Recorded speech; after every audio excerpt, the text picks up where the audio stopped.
అందరికీ వందనాలు. Praise the Lord. నా ప్రియ సహోదరి సహోదరులారా, దేవుని సేవలో వాడడానికి ఒక కొత్త ప్రొఫెషనల్ కెమెరాని ప్రభు మనకు అందించారు. ఈరోజు దాని గురించి మీతో పంచుకోబోతున్నా. చాలా కాలంగా ఫోన్లోనే వాక్యాలు పాటలన్నీ రికార్డ్ చేస్తూ వస్తున్నాం. ఎందుకంటే 15 ఏళ్ల క్రితం ఒక ప్రొఫెషనల్ క్యామ్ కార్డర్ ఒకటి నేను కొన్నాను. సోనీ కార్పొరేషన్కి చెందింది. చాలా బాగా వాడాం. అయితే అవుట్డోర్స్లో వాడటం వల్ల అది త్వరగా పాడైపోయింది. త్వరగా అనలేవులేండి, చాలా వాడేసాం కాబట్టి దాని లైఫ్ అయిపోయింది. ఆ తర్వాత పానాసోనిక్ కంపెనీకి చెందిన ఒక ప్రొఫెషనల్ క్యామ్ కార్డర్ తీసుకున్నాను. అది కూడా బాగానే వాడాం, చాలా కాలం వాడాం. సాక్ష్యాలు, బాప్తిసాలు, సెమీ క్రిస్మస్లు, ఎండలో వానలో అలాగే మంచులో కూడా వాడేసాం. అది కూడా పాడైపోయింది. అయితే ఒక కొత్త ప్రొఫెషనల్ కెమెరా కొందామని కొంతకాలంగా ఆలోచిస్తూ ఉన్నా, ఆశపడుతున్నా. కానీ మనకి ఎంత డబ్బు వచ్చినా ఎంత చెట్టుకు అంత గాలి అంటారు కదా. వస్తున్న డబ్బుకు తగ్గట్టే ఖర్చులు ఉంటున్నాయి, బాధ్యతలు ఉంటున్నాయి, దేవుని సేవలో కానీ ఫ్యామిలీలో కానీ. కాబట్టి ఒక్కోసారి లక్షలు ఖర్చు పెట్టి వరుసగా ఎన్నో పనులు చేసుకుంటూ పోతాం. చిన్న చిన్న పనుల దగ్గర ఎందుకో పనులు ఆగిపోతూ ఉంటాయి. అలా ఆగిపోయిన ఒక పని ఇలాంటి కెమెరా ఒకటి దేవుని సేవ కొరకు కొందాం అనుకుంటే అది ఎందుకో నెరవేరలేదు. సో రీసెంట్గా ఒక నెల క్రితం మన సేవలో వాడడానికి దేవుని సందేశాలు, పాటలన్నీ రికార్డ్ చేసి యూట్యూబ్ ద్వారా, సోషల్ మీడియా ద్వారా అందరికి అందించడానికి మనకి ఒక ప్రొఫెషనల్ కెమెరా కావాలి, ప్రార్థించమని చెప్పి మన అన్ని సంఘాల్లో నేను చెప్పా, అందరికీ చెప్పా. అలాగే యూట్యూబ్లో కూడా పెట్టాను. చాలామంది రెస్పాండ్ అయ్యారు.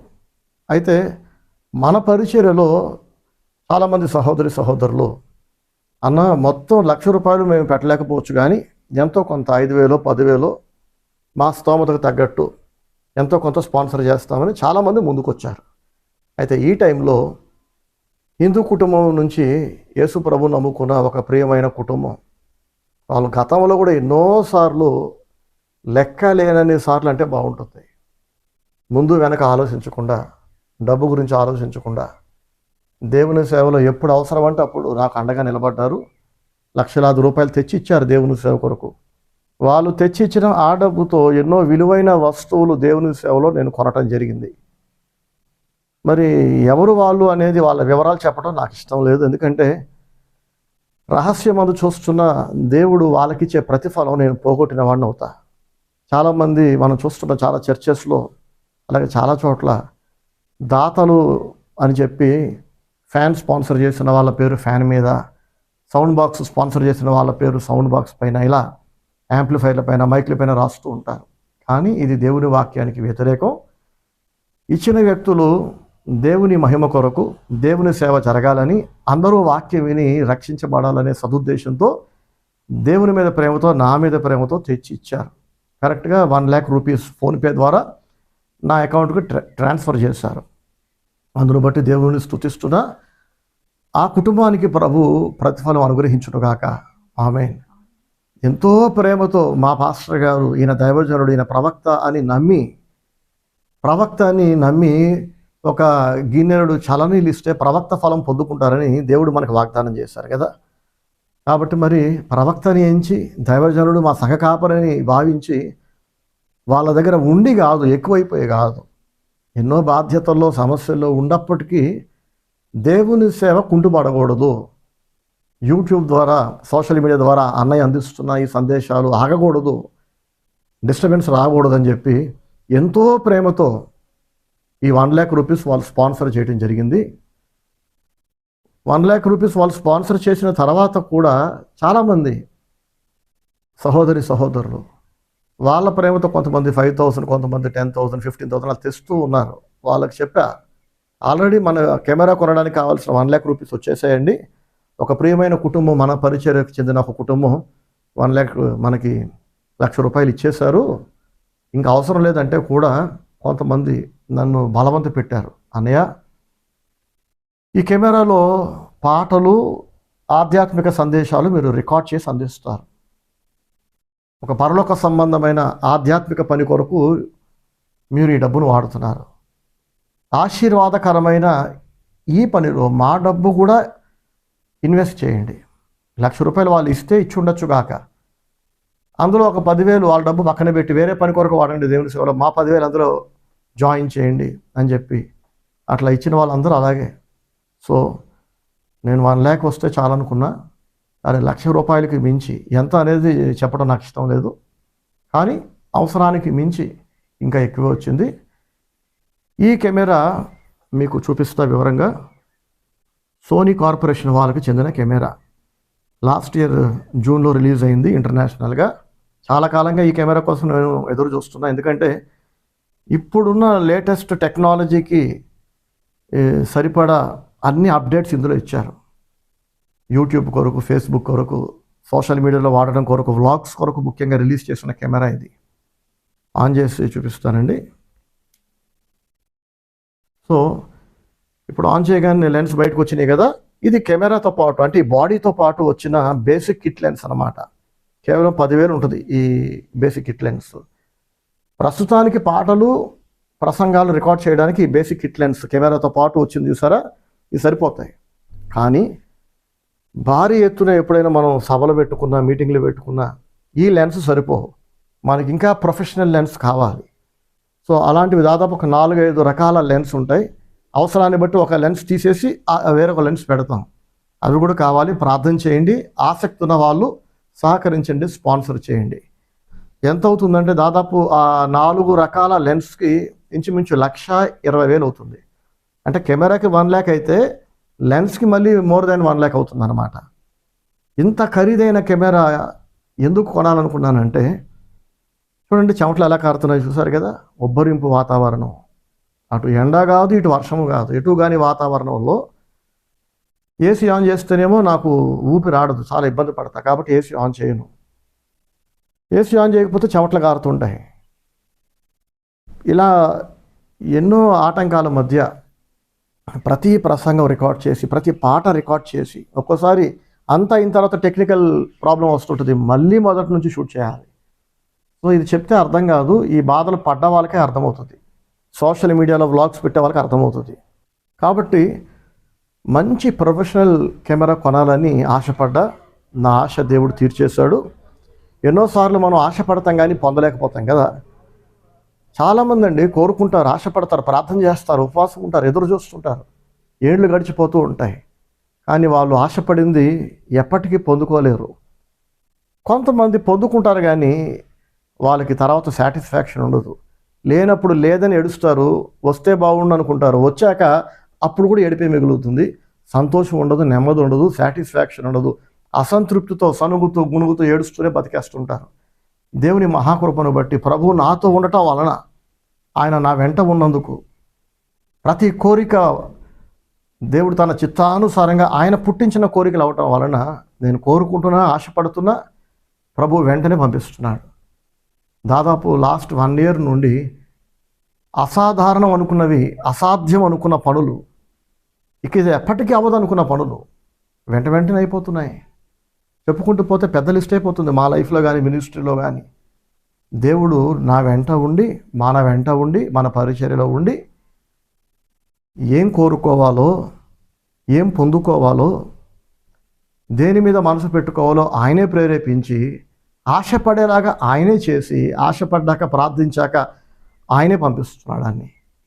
కాబట్టి మంచి ప్రొఫెషనల్ కెమెరా మినిమం 1 lakh పెట్టి తీసుకుందాం, లెన్స్కి ఇంకో 1 lakh పెడదాం అని అనుకున్నప్పుడు చాలామంది అన్నారు, అన్నయ్య అంత ఖర్చు పెట్టడం అవసరమా, అంత మనీ ప్రస్తుతం మన దగ్గర లేదు కదా అన్నప్పుడు యెహోవా ఈరే అని చెప్పా.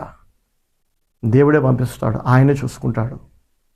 మంచి కెమెరా కొనమని ప్రేరేపించిన దేవుడే కొనడానికి కావలసిన వనరులు ఆయన పంపిస్తాడు, పుట్టిస్తాడు. ఇప్పుడు చూడండి, కొనమని నన్ను ప్రేరేపించిన దేవుడు కొనడానికి డబ్బు ఇమ్మని ఒక కుటుంబాన్ని దేవుడు ప్రేరేపించాడు. ఆ కుటుంబం గురించి కొన్ని మాటలు మీతో పంచుకోవాలనుకుంటున్నా. ఎన్నో బాధల్లో ఉన్నారు, ఎన్నో అప్పుల్లో ఉన్నారు, బ్రహ్మాండమైన ఇల్లు కట్టుకుంటున్నారు. ఆ ఇల్లు కూడా మళ్ళీ లోన్ మీదే కడుతున్నారు. మరి అప్పు తీరాలి కదా. మరి ఇన్ని ఫైనాన్షియల్ ప్రాబ్లమ్స్లో, ఎన్నో మానసిక వేదనల మధ్యలో హిందూ కుటుంబం నుంచి పైగా వాళ్ళ ప్రభువుని నమ్ముకున్నారు. వాళ్ళ బంధువులు ఎవరో మారలే, అందరూ హిందువులే. వాళ్ళ వైపు నుంచి వీళ్ళకి ఒత్తిడి ఉంది. ఇన్ని ఒత్తిళ్ళ మధ్య మళ్ళీ దేవుని సేవలో ఏదో కావాలనగానే శక్తి కొలది కాదు, వారి శక్తికి మించి దేవుడే మాకు ఇస్తాడు, మేము దేవునికి ఇస్తే దేవుడే మాకు ఇస్తాడని మంచి విశ్వాసంతో వాళ్ళు ఈ కెమెరాకి 1 lakh రూపీస్ స్పాన్సర్ చేశారు. ఇది మొదటిసారి కాదు, ఇది ఆఖరిసారి కూడా కాదు వాళ్ళు స్పాన్సర్ చేయటం. గత 15 ఏళ్లకు పైగా కొన్ని లక్షల రూపాయలు దేవుని సేవ కొరకు ఇచ్చారు, లేకపోయినా ఇచ్చారు. వాళ్ళు ఏమంటారంటే, ఒక్కోసారి నాకు బాధేసి, ఎందుకండి ఇప్పటికే చాలా స్పాన్సర్ చేశారు కదా, చాలా సాయం చేశారు కదా, ఈసారి ఇంకెవరైనా ముందుకు వస్తారులేండి, వద్దంటే, కాదన్నయ్య, మేము మీకు ఇస్తుంటే దేవుడు మాకు ఇస్తున్నాడు, మీ కొరకు మేము కష్టపడుతుంటే ప్రభు మాకు అన్నీ అనుకూలపరుస్తున్నాడు, మాకు ఆటంకాలు తీసేస్తున్నాడు, దేవుడు డోర్స్ తెరుస్తున్నాడు.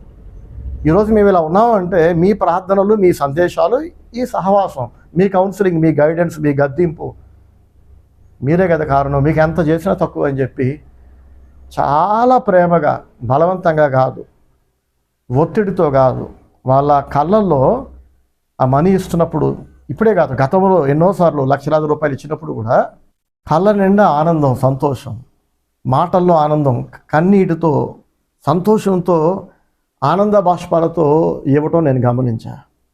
సో ఉత్సాహంగా ఇచ్చేవాడిని దేవుడు ప్రేమిస్తాడు, దీవిస్తాడని బైబిల్లో మనం చూస్తాం. కొంతమంది సనుగుతూ గొనుగుతూ అందరూ ఇచ్చారు మనం ఇవ్వకపోతే బాగుంటుందా అని మొహమాటానికి ఇచ్చేవాళ్ళు కూడా ఉంటారు. అలా ఇచ్చినా వాళ్ళకి ప్రతిఫలం ఉండదు. సరే, ఏదేమైనా ఇంత మంచి కుటుంబాన్ని మన పరిచర్యలో ప్రభువు నాటినందుకు వారిని బట్టి దేవుని స్తుతిస్తున్నా, దేవునికి మహిమ కలుగును గాక. ఇచ్చే స్థితిలో వాళ్ళని దేవుడు ఉంచాడు కాబట్టే కదా ఇవ్వగలిగారు. అదండి. కాబట్టి రానున్న రోజులలో వాళ్ళు ఇంకా వర్ధిల్లి, ఇంకా దీవించబడి, అన్ని అప్పుల నుంచి విడిపించబడి ఒక ఇల్లు కట్టుకుంటున్నారు ఇప్పుడు. అలాంటివి ఇంకా అనేక గృహాలు కట్టుకొని ఇప్పటికంటే ఇంకా ఎక్కువగా నాకు దేవుని సేవలో వాళ్ళు సహకరించాలని నేను కోరుకుంటున్నా. ఆమేనందావా? ఆమె. వీళ్ళు మాత్రమే కాదు, ఇలా ప్రేమించేవాళ్ళు, ఇలా ముందుండి ప్రాణాన్ని ధారపోసేవాళ్ళు దేవుని సేవ కొరకు, నా కొరకు, నా కుటుంబం కొరకు, పరిచయ కొరకు ముందుండి అలా అడ్డం పడిపోతారు అంతే ఏదైనా అవసరం అంటే. అలాంటి కుటుంబాలు, ఎన్నో కుటుంబాలను ప్రభు మన పరిచర్యలో అన్ని ప్రాంతాల్లో ఇచ్చారు. వాళ్ళందరిని బట్టి దేవునికి మహిమ కలుగును గాక. ఒక్కొక్కసారి విశ్వాసులు వాళ్ళు చూపించే ప్రేమ నా పట్ల, నా కుటుంబం పట్ల వాళ్ళు చూపించే ప్రేమ చూసినప్పుడు, ఒంటరిగా ఉన్నప్పుడు నేను, నా భార్య, పిల్లలు దేవుని సన్నిధిలో కన్నీటితో మొరపెడతాం, ప్రభా ఎక్కడిది ప్రభా ఈ ప్రేమ? సొంతోళ్ళకు ఉండదు కదా, తోడబుట్టినోళ్ళకు ఉండదు కదా ఈ ప్రేమ, రక్త సంబంధికులకు ఉండదు కదా, బంధువులకు ఉండదు కదా. వాళ్ళేమో నా బంధువులు కాదు, తోడబుట్టినోళ్ళు కాదు, రక్త సంబంధికులు కాదు, వాళ్ళకి నాకు ఏ బంధం లేదు, కుల సంబంధం కూడా లేదు. కేవలం యేసు రక్తం అనే ఒకే ఒక్క సంబంధం. యేసు రక్తంలో వాళ్ళు కడగబడ్డారు, నేను కడగబడ్డా, నా ద్వారా ప్రభువుని తెలుసుకున్నారు. నేను వాళ్ళకి వాక్యం అందిస్తున్నా, పాటలు అందిస్తున్నా, ప్రార్థన, గైడెన్స్, కౌన్సిలింగ్ అందిస్తున్నా, దేవుని అందిస్తున్నా. ఈ ఒకే ఒక కారణాన్ని బట్టి ప్రాణం పెట్టడానికి సిద్ధంగా ఉన్న వందలాది కుటుంబాలు ఈ సేవలో ప్రభువు మనకిచ్చారు. వాళ్ళందరినీ బట్టి దేవునికి మహిమ కలుగును గాక.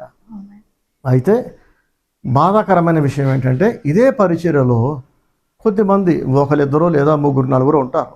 అన్ని ప్రాంతాల్లో కలిపి ఈ ముగ్గురు నలుగురు నన్ను వదిలిపెట్టి వెళ్ళిపోరు, కానీ దేవుని సేవలో సహకరించరు కూడా. ఎన్నేళ్ళు అయిపోయినా, 10 ఏళ్ళు అయిపోయినా, 15 ఏళ్ళు అయిపోయినా, 20 ఏళ్ళు అయిపోయినా, 25 ఏళ్ళు అయిపోతున్నా అసలు నేనెవరో తెలియనట్టు పరాయి వాళ్ళలా ఉంటారు. ఎదురొస్తే మాత్రం ఎంతకంటే ప్రేమించే వాళ్ళు ఇంకెవరు లేరేమో అన్నట్టు ఆర్టిఫిషియల్ నవ్వు, ఫేక్ స్మైల్ ముఖం మీద వేసుకొని మాట్లాడుతుంటారు. నేను అనుకుంటా, ఫోన్ పెట్టేగానే అమ్మయ్య దరిద్రం వదిలిపోయింది, స్టీవెన్ అన్నతో మాట్లాడి చాలా రోజులైంది, ఒకసారి మాట్లాడేసాం, పని అయిపోయింది. దేవుని సేవకు దూరంగా, సంఘానికి దూరంగా, నాకు దూరంగా, దేవుని కూడా దూరంగా, మరి వాళ్ళు ఏం సాధించడానికో తెలియదు. అలాని వెళ్ళిపోతారంటే వెళ్ళిపోరు, ఈ పరిచర్య చెందిన వాళ్ళే. అలాంటి వాళ్ళు కూడా మారాలని నేను కోరుకుంటున్నా. ఇలా బ్రతుకుతున్న వాళ్ళు బాగుపడటం నేను చూడలే. దేవుని సేవ కొరకు, దేవుని కొరకు లక్షలాది రూపాయలు శక్తికి మించి ఖర్చు పెడుతున్న వాళ్ళు నష్టపోవటం కూడా నేను చూడలే. అర్థమవుతుందా? ఎక్కువ ఇచ్చిన వాడికి తక్కువ కాలేదట, తక్కువ ఇచ్చిన వాడికి ఏమీ మిగలేదట. కాబట్టి ఎక్కువ సమకూర్చుకున్న వాడికేమో ఎక్కువ కాలేదు, తక్కువ సమకూర్చుకున్న వాడికి తక్కువ కాలేదని మన్నా గురించి మనం చూస్తాం కదా బైబిల్లో. దేవుని సేవలో కూడా నేను చూస్తున్నా, వారి శక్తికి మించి ధారాళంగా తెచ్చిస్తున్న వాళ్ళనేమో దేవుడు అంతే ధారాళంగా దీవిస్తున్నాడు. దేవుని దగ్గర పిసినాసితనంగా పొదుపు చేసి అక్కడ అబద్ధాలు ఆడేసి మోసం చేసి పెడతారు వాళ్ళు కూడా. డబ్బు ఎక్కడ? బర్త్డేలకి, పెళ్ళిళ్ళకి, మెమోరియల్ సర్వీస్కి, బంధువుల కోసం ఖర్చు పెడతారు, వాళ్ళ కులస్తుల కోసం ఖర్చు పెడతారు. ఇప్పుడు డబ్బు లేదంటే మరి వాటికి కూడా ఖర్చు పెట్టకూడదు కదా. వాటి కొరకు అంటే లోక సంబంధమైన సెలబ్రేషన్స్కి, ఫీస్ట్లకి, ఫోటోలకి, వీడియోలకి, కేకులకి, ఖరీదైన బట్టలకి, ఆడంబరాలకి, మనుషులను మెప్పించడానికి, బంధువుల ముందు ఫోజులు కొట్టడానికి, బంధువుల ముందు తోపుల్లాగా కటింగ్ ఇవ్వడానికి ఉండి పెడుతున్నారో అప్పులు తెచ్చి చేస్తున్నారో మనకు తెలియదు. ఈ పెట్టేదేదో మరి దేవుని దగ్గరకు వచ్చేసరికి ఎందుకు పొదుపు, ఎందుకు పిసినారితనం, ఏం బాగుపడదామని చెప్పండి. దేవుడు లెక్క అడగడా? తీర్పు రోజు ఏం ముఖం పెట్టుకొని దేవుని ఎదుర్కొంటారు? నేను, నా భార్య, బిడ్డలు, నాతో పాటు చాలామంది విశ్వాసులు, వాళ్ళ కుటుంబాలు మేము తినకుండా, నోరు కట్టుకొని, బట్టలు కొనుక్కోకుండా, విలాసవంతమైన జీవితాలకు దూరంగా బ్రతుకుతూ, సాధారణమైన బట్టలు, సాధారణమైన ఫోన్లు, సాధారణమైన జీవితం జీవిస్తూ మిగిలిన డబ్బుని దేవుని కోసం వాడుతున్నాం, దేవుని సేవ కొరకు, ఆత్మరక్షణ కొరకు వాడుతున్నాం. ఇప్పుడు కెమెరా ఇచ్చిన వాళ్ళు కూడా వాళ్ళేం అంబానీ ఫ్యామిలీ కాదు, అలాగని మరీ కటిక బేదలు కాదు, మధ్యతరగతి కుటుంబం. వాళ్ళతో పాటు ఇంకెవరెవరైతే 5,000, 10,000 తెచ్చిచ్చారు కదా చాలామంది, అందరూ కూడా కొందరు బీదలు, కొందరు మధ్యతరగతి కుటుంబానికి చెందిన వాళ్ళు. ఎవరిని కూడా నేను పర్సనల్గా ఫోన్ చేసి అడగలేదు, ఇండైరెక్ట్గా అడగల. చర్చ్లో చెప్పా ప్రార్థన చేయమని, యూట్యూబ్లో పెట్టా. కొందరు రెస్పాండ్ అయినప్పుడు మిగతా వాళ్ళు కూడా రెస్పాండ్ అవ్వచ్చు. అవసరాలు ఎవరికి ఉండవు చెప్పండి, అప్పులు ఎవరికి ఉండవు చెప్పండి. డబ్బు అందరికీ ప్రియమైందే కదా, అందరికీ డబ్బు అవసరం కదా, డబ్బులు ఊరికే రావు కదా. మరి కొంతమందికి ఎట్లా సాధ్యమవుతుంది? దేవుని సేవ కొరకు అనగానే ఉండి తెస్తున్నారో, అప్పు చేసి తెస్తున్నారో. చాలామంది ఏమంటారు తెలుసా? దేవుని కొరకు ఇవ్వకపోయినా మాకు ఎలాగో అప్పులు ఉంటున్నాయి, బండి కొరకని, దాని కొరకని, దీని కొరకని, పిల్లల కోసం 100 సార్లు అప్పులు చేస్తున్నాం అన్నయ్య. సో మా కోసం మేము, మా కుటుంబం కొరకు మేము ఎన్నోసార్లు అప్పులు చేస్తున్నాం. ఎప్పుడో 10 ఏళ్ళకు ఒకసారో, 5 ఏళ్ళకు ఒకసారో దేవుని సేవ కొరకు కొంత అప్పు చేస్తాం. అది కూడా దేవుడు మాకు ఇచ్చేస్తాడు కదా. ఆ ఒక్క అప్పుతో మేము ఏమైనా అడుగు తింటామా, వీధిని పడిపోతామా అని పాజిటివ్గా ఆలోచించే వాళ్ళు ఇలా ఆలోచిస్తున్నారు. కొంతమంది ఏమో ఎప్పుడు ఇక అదే ఆ దరిద్ర బ్రతికే. ఇంకా వాళ్ళు నాకు పరిచయమైన నాటి నుండి ఈ రోజు దాకా దేవుని సేవ కొరకు మీరు ఏం చేశారు అని అడిగితే తక్కువని చెప్పడానికి ఒక్కటి కూడా ఉండదు, ఏమీ ఉండదు. కనీసం క్రిస్మస్కి, చర్చ్ యానివర్సరీకి సరే డబ్బు ఇవ్వలేరు. అట్లీస్ట్ ఏదైనా డెకరేషన్ ఉందా, భోజనాలు ఉన్నాయా, మమ్మల్ని ఏమైనా చేయమంటారా అంటే బాధ్యత కూడా ఉండదు. ఇలాంటి వాళ్ళు మన పరిచర్యకి చెందిన వాళ్ళని చెప్పుకోవడానికి నేను సిగ్గుపడుతున్నా. వీళ్ళు నా సంఘస్థులని చెప్పుకోవడానికి ఇలాంటి వాళ్ళ గురించి నేను సిగ్గుపడుతున్నా. I really feel shame to claim such people as our church members, as the people of our ministry. ఎందుకంటే ప్రేమ ఉండాలండి. ప్రేమ ఉంటే వీలవుతుంది, కుదురుతుంది. టైము సెట్ చేసుకుంటాం. టైం లేదు, డబ్బు లేదు అనటం ప్రేమ లేకపోవడానికి గుర్తుంది. ప్రేమ ఉన్న వాళ్ళేమో ఎవరిని ప్రేమిస్తున్నామో వాళ్ళ కొరకు టైం తీస్తాం. టైము ఎక్కువైపోయి కాదు, పని పాటలు లేక కాదు. ఎంత బిజీ షెడ్యూల్స్ ఉన్నా మనకి ముఖ్యం అనుకున్న వాళ్ళు, మనకి కావాలనుకున్న వాళ్ళ కోసం మనం టైం తీస్తాం, కాల్ చేస్తాం, వెళ్ళి కలుస్తాం, మన ఇళ్ళకి పిలుస్తాం. అలాంటి వాళ్ళ కొరకు మనం డబ్బు ఖర్చు పెడతాం. మనం అడ్రస్ లేకుండా వెళ్ళిపోయాం, మనం కనపడట్లేదు, ₹1 కూడా ఖర్చు పెట్టడానికి మనకు మనసు రావట్లే. తిండిబోతుల్లాగా, తిండికి అన్యుల్లాగా అండి, ఇంకా అన్యుల్లాగా, దేవుడు లేని అన్యులలాగా, తిండికి, బట్టలకి, ఫోటోలకి, వీడియోలకి, కేకులకి. అంతేనా? కాస్తైనా సిగ్గుండక్కర్లేదు ఇలా బతకడానికి. సో పర్సనల్గా నేను ఎవరిని తిట్టను, కానీ ఇది ఓవరాల్గా ఇలాంటి మెంటాలిటీ, ఇలాంటి మైండ్ సెట్ ఉన్న వాళ్ళకి దేవుని సేవకునిగా, దేవుని ప్రతినిధిగా, దేవుని తరపున గద్దిస్తున్నా. ఇది నా పర్సనల్ గ్రడ్జ్ కాదు. మారండి. మారకపోతే మీకు భవిష్యత్తు ఉండదు, మీ పిల్లలకి భవిష్యత్తు ఉండదు. అన్ని రోజులు ఒకలా ఉండవు. దేవుడు చూసి చూడనట్టు వదిలేస్తున్నాడంటే ఆయన మిమ్మల్ని లెక్కడక్కునే వదిలిపెట్టడు. అన్నీ కలిపి ఏదో ఒక రోజు, ఒక ఫైన్ మార్నింగ్ ఆయన చావు దెబ్బ కొడతాడు. మీ ఆరోగ్యం పోతుంది, డబ్బులు పోతాయి, కాపుదల పోతుంది, మనశ్శాంతి పోతుంది, గౌరవ మర్యాదలు అన్నీ తీసేస్తాడు దేవుడు. అప్పుడు తీసుకెళ్ళి ఎక్కడ పెట్టుకుంటారో పెట్టుకోండి ఆ డబ్బులు కదా. ఆలోచించండి, బుర్ర పెట్టి బాధ్యతగా ఆలోచించండి. బంధువుల ముందు ఫోజులు కొట్టడానికి, జల్సాలకి, విందులు వినోదాలకి వస్తున్న డబ్బు వాటి కొరకు చేస్తున్న అప్పు దేవుని సేవలో ఒక వస్తువు కొనాలనుకుంటున్నానంటే కొంతమంది రెస్పాండ్ అవుతున్నారు, కొంతమంది ఏమో అన్నయ్య ప్రస్తుతం మేము రెస్పాండ్ అవ్వలేకపోయినా ఫ్యూచర్లో రెస్పాండ్ అవుతాం అంటున్నారు. అసలు నో రెస్పాన్స్ చూపించే వాళ్ళ సంగతి ఏంటి కదా? ఎంత తప్పు ఇది, ఎంత భక్తిహీనత, ఎంత బుద్ధిహీనత ఇది. మరి ఇప్పుడు నేను దాన్ని ఖండించకపోతే దేవుడు నన్ను ఎక్కడ అడుగుతాడు కదా? ఇలా అడిగితే కొంతమంది హట్ అవ్వచ్చు, అవనివ్వండి. దూరంగా ఉన్నప్పుడు లేని బాధ ఆ ఉన్న విషయం నేను ఎత్తితే బాధ వచ్చేసిందా? No problem. సరే, ఇక కెమెరా గురించి మాట్లాడుకుంటే ఇది బేసిక్ కిట్ లెన్స్ అనమాట. ఇది కెమెరా బాడీ ఏపీఎస్సి సెన్సార్తో పనిచేస్తుంది, మిర్రర్లెస్ కెమెరా, బాగా లేటెస్ట్ కెమెరా ఇది. నాకు తెలిసి ఇది పాడవకపోతే వచ్చే 20 సంవత్సరాలు సరిపోద్దు మనకి, ఎందుకంటే మనం సినిమాలు తీయం కదా, సినిమాలు కూడా తీయచ్చు దీంతో. చూడండి, ఒకసారి నేను ఆన్ చేసి చూపిస్తా. ఒకవేళ ఎవరు వీడియో రికార్డ్ చేసేవాళ్ళు లేకపోతే ఇలా స్క్రీన్లో చూసుకుంటూ నేనే రికార్డ్ చేసుకోవచ్చు అనమాట, ఇలా సెల్ఫీ పెట్టుకొని.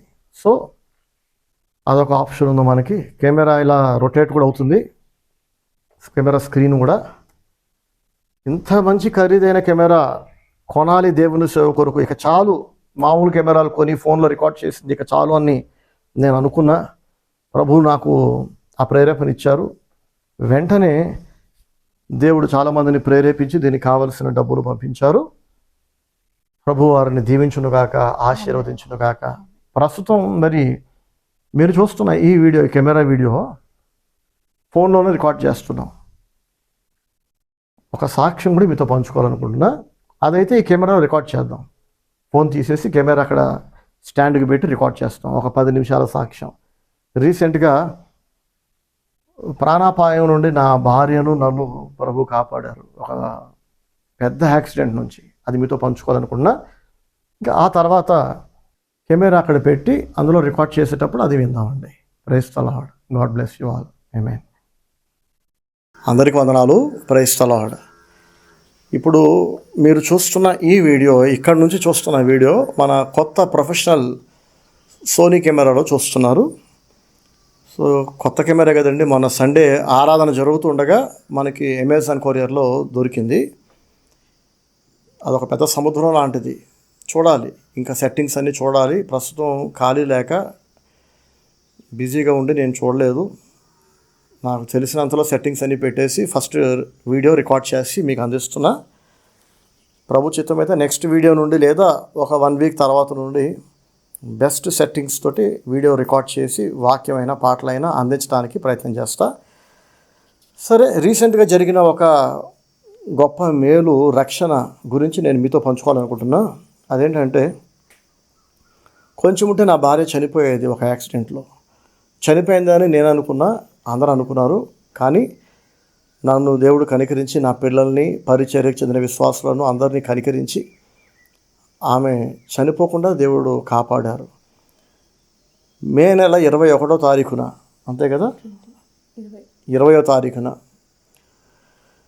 మాకు తెలిసిన ఒక సహోదరుడు షుగర్ ఎక్కువైపోయి మరి కిడ్నీలు పాడయ్యో మొత్తానికి చనిపోయాడు. ఆయన 52 ఏళ్ళకి చనిపోయారు. ఒక రకంగా మాకు బంధువు కూడా అవుతారు. ఆయన చాలా మంచి వ్యక్తి. మనకి తెలిసిన వాళ్ళు చాలామంది చనిపోతారు, పరిచర్యలో కూడా పరిచయం ఉన్నవాళ్ళు. కానీ అందరి చావులకి వెళ్ళడం కదా, అంత క్లోజ్నెస్ ఉండదు. ఈయనతో కూడా అంత క్లోజ్నెస్ లేదు. కానీ మనిషి చాలా మంచోడండి. ఆయన మాత్రమే కాదు, ఆయన తల్లిదండ్రులు, ఆయన తోడబుట్టిన వాళ్ళు, ఆ ఫ్యామిలీ అంతా ఒక decent family, sweet spoken family. ఎప్పుడు ఎదురొచ్చినా అందరూ పద్ధతిగా, మర్యాదగా, ప్రేమగా ఉంటారు. ఆయనకి 2 పిల్లలు ఉన్నారు, ఇంచుమించు నా పిల్లల వయసు.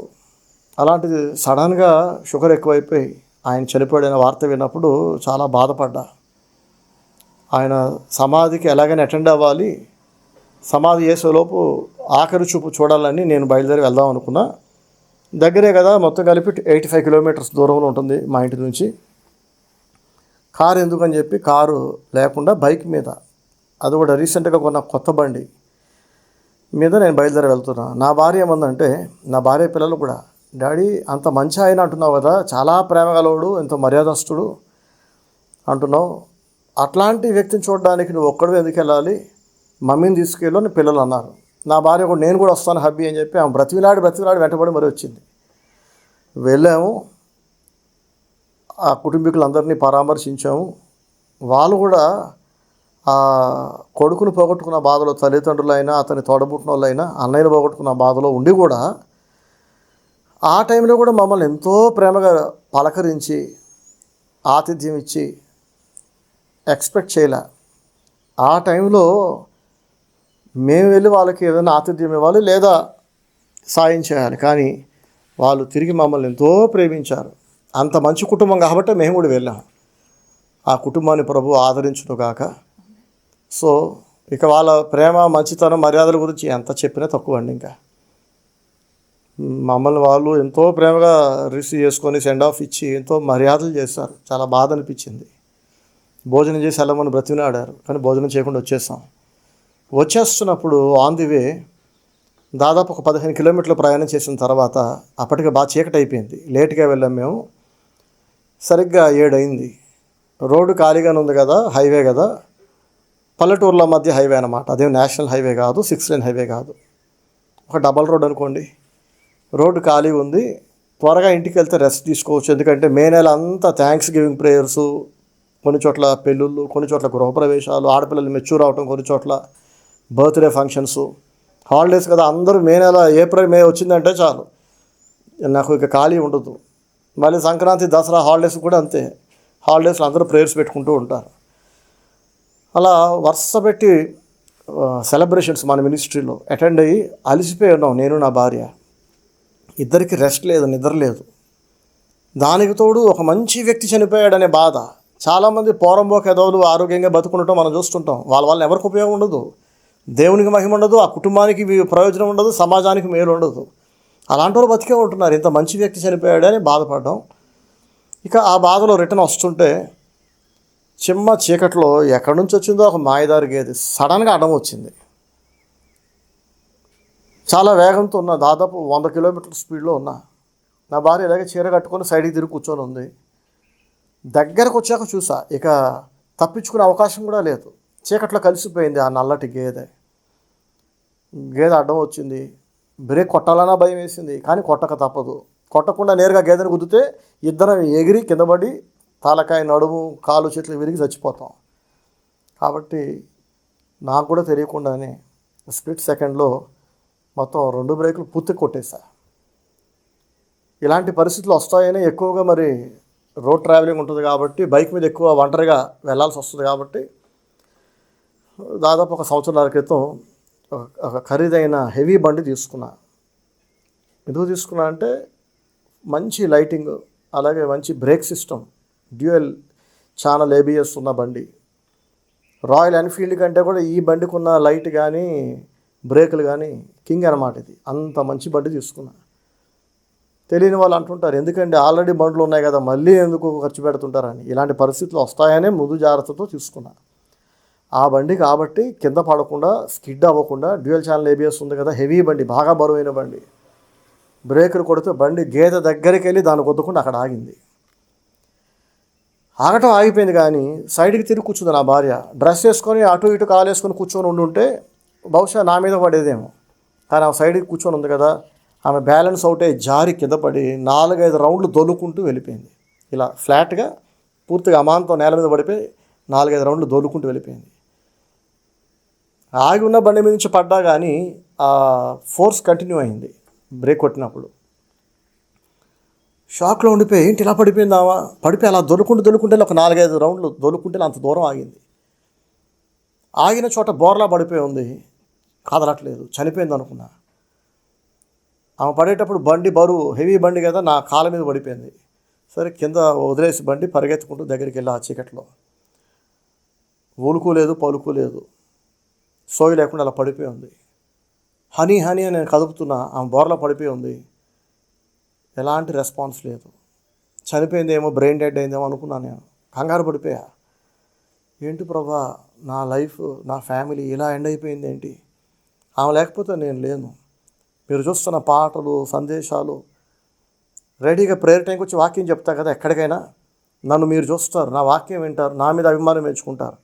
కానీ నేను అందిస్తున్న ప్రతి సందేశం, ప్రతి పాట, నా ప్రయాస వెనక నాకంటే 100 రెట్లు ఎక్కువ ప్రయాస పడుతుంది నా భార్య. ఆమె కష్టం వలన, ఆమె ప్రయాస వలన, ఆమె త్యాగం వలన నేను చక్కగా తయారై వచ్చి వాక్యం పాటలు చెప్పుకుంటూ వెళ్ళిపోతున్నా. 100 మందితో సమానం ఆమె నాకు. తల్లిదండ్రులు లేని లోటు, తోడబుట్టినోళ్ళు లేని లోటు అన్నీ ఆమె ద్వారా దేవుడు నాకు తీరుస్తున్నాడు. అందుకే మంచి భార్య లేదా మంచి భర్త కలిగి ఉండాలి. దేవుడి నుండి పొందుకోగలం. ఎవరిని పడితే వాళ్ళు అలా టప్పగా చిల్లరగా చేసేసుకుంటే పెళ్ళి అయిపోతుంది, 3-4 ముచ్చట తీరిపోతుంది. తర్వాత బతుకంతిక పెంటలా ఉంటుంది అనమాట, దరిద్రంగా ఉంటుంది, ఆశీర్వాదం సంతోషం ఉండదు. 20 years అయిపోయింది. మొన్న January 11th మా పెళ్ళి 20th anniversary అయిపోయింది. ఈ 20 సంవత్సరాలలో కారులో కానీ, అంటే 4-wheelerలో కానీ, 2-wheeler మీద కానీ ఒక్క యాక్సిడెంట్ అవ్వలేదు మాకు. పెద్దోడు కడుపులో ఉన్నప్పుడు ప్రయాణం చేసాం. విజయవాడ నుంచి భీమవరం, విజయవాడ నుంచి హైదరాబాద్, ఏలూరు నుంచి హైదరాబాద్, ఏలూరు నుంచి వైజాగ్, లెక్కలేనని సార్లు ఖమ్మం, బెంగళూరు, ఇంత లాంగ్ జర్నీస్ చేసాము. పెద్దోడు పుట్టాక వాడిని బేబీ క్యారియర్లు వేసుకొని నా భార్య తగిలించుకొని కూర్చుంటే లాంగ్ జర్నీస్ చేసాం బైక్ మీద. చిన్నోడు పుట్టగానే కారు కొన్నా, ఇండికా కారులో ట్రావెలింగ్ చేసాం. ఎప్పుడు ఒక యాక్సిడెంట్ అవ్వాల, ఒక గీత పడాల బండికి, కారుకు కూడా. ఆఖరికి ఒక్క యాక్సిడెంట్ లేదు నా కార్లకి, 2 కార్లు కూడా. అలాంటిది పెళ్ళైన 20 సంవత్సరాలలో జరగని యాక్సిడెంట్, ఒక యాక్సిడెంట్ కూడా జరగకుండా ఇప్పుడేంటి ఇలా జరిగింది? చాలా బాధపడ్డా, భయపడ్డా, కన్నీళ్ళు ఆగట్లేదు. యాక్సిడెంట్ అవటమే దాదాపు ఒక 100 మంది వరకు జనాలు పోగయ్యారు. కార్లు ఆపేసి, బండ్లు ఆపేసి, వెనక వస్తున్న వాళ్ళు, అటు నుంచి వస్తున్న వాళ్ళు వచ్చి అందరూ అంటారు, ఎలా కంట్రోల్ చేశారండి బండి? అసలు అంత వేగంతో ఉన్న మీరు పక్కమని బండి అక్కడ ఆగింది పడకుండా. ఇంకెవరైనా అయితే కంట్రోల్ చేయకుండా గేదెను గుద్ది లేదా గేదెను తప్పించబోయి పడి చచ్చిపోయేవాళ్ళు. ఎంత బాగా కంట్రోల్ చేశారంటారు. సరే కంట్రోల్ చేసాం, కానీ ఆమె పడిపోయింది. దగ్గరికి వెళ్ళి లేపుతున్నా, అందరూ వచ్చి లేపుతున్నారు, మేడం లేవండి అని చెప్పి. ఆడ మగ అందరూ, చలనం లేదు. 2 నిమిషాలు గతించిపోయింది. 2 minutes దాటిన తర్వాత ఆమె మెల్లగా మూలుగుతుంది. 108 కాల్ చేశారు అప్పటికే అక్కడున్న వాళ్ళు. మూలుగుతుంటే ప్రైజ్ చదవడం అనుకున్న, ప్రాణం ఉంది, ఇంకా చనిపోలేదు. తలకి చాలా గట్టిగా తగిలింది. అయితే హెల్మెట్ ఉంది ఆమెకి, నాకు హెల్మెట్ ఉంది, నా భార్యకు ఉంది. ఇప్పుడు పోలీసులకు భయపడి పెట్టుకోవటం కాదు, పెళ్ళికి ముందు నుండి పెళ్ళి అయిన తర్వాత హెల్మెట్ లేకుండా, ముఖానికి మాస్క్ లేకుండా నేను ఇల్లు దాటి బయటికి రాను, నా పిల్లల్ని అలా పంపను. ఇంట్లో ఎప్పుడు 6 హెల్మెట్లు ఉంటాయి. సో అందరూ చెప్తుంటా హెల్మెట్లు పెట్టుకోండి అని, కానీ ఎవరు నా మాట వినట్లా. మన సేవలో కూడా మహానుభావులు ఆడ బాగా ఎవరు పెట్టుకోవట్లే. పోలీసు వాళ్ళు చనాలు లేసినా తప్పించుకొని దొంగచాటు తిరుగుతారు తప్ప వేసుకోవట్లే. ఆ రోజు హెల్మెట్ ఉండటం వలన హెడ్ ఇంజరీ అవ్వకుండా దేవుడు ఆమెను కాపాడాడు. తలకి చాలా గట్టి దెబ్బ తగిలింది. ఎంత గట్టి దెబ్బ అంటే ఆమె బ్రెయిన్ బ్లాక్ అయిపోయింది. ఆమెకి ఏం ఇంకా వినబడట్లేదు, ఏం అర్థం కావట్లా, షాక్లోకి వెళ్ళిపోయింది. నేను హనీ అంటున్నాను, ఆమెకు వినబడట్లేదు, అర్థం కావట్లే. దాదాపు ఒక 4 నిమిషాల తర్వాత ఆమె చెప్పింది, నా చెవులు బ్లాక్ అయిపోయినాయి, వామిటింగ్ సెన్సేషన్ వస్తుంది, వామిట్ అయ్యేలా ఉందండి. జనరల్గా హెడ్ ఇంజరీ అయినప్పుడు వాంతి అయింది అనుకోండి, 100% ఆ పేషెంట్కి చనిపోతారని అర్థం. ఎంతమందిని చూసినామో అలాగే హెడ్ ఇంజరీ అయినప్పుడు వాంతి అవ్వకూడదు, అయిందంటే ఇక చచ్చిపోతారు. వాంతి అవుతుంది అని ఆమె చెప్పేసరికి భయం వేసిపోయింది, ఇక ఆమె చచ్చిపోద్దాం అన్నమాట. కన్నీటితో దేవునికి మొరపెట్టా, ప్రభా నా భార్యను బ్రతికించు నాయన, ఆమె తప్ప ఇంకా నాకు ఎవరు లేరు, ఆమె నా సర్వస్వం కదా, కొన్ని కోట్ల ఆస్తులు కూడా ఆమెతో సమానం కాదు కదా ప్రభా, ఆమెను బ్రతికించు ప్రభా అని కన్నీటితో మొరపెడుతున్నా దేవునికి. దాదాపు ఒక 3-4 నిమిషాల తర్వాత she started speaking to me slowly and softly. Hubby నాకు వినపడట్లేదు, వాంతి వస్తున్నట్టుంది, లేవలేకపోతుంది, బోన్స్ ఏమైనా ఫ్రాక్చర్ అయినట్టు అనిపిస్తుందా అని అంటే ఏమో నాకేం తెలియట్లేదు అంటుంది.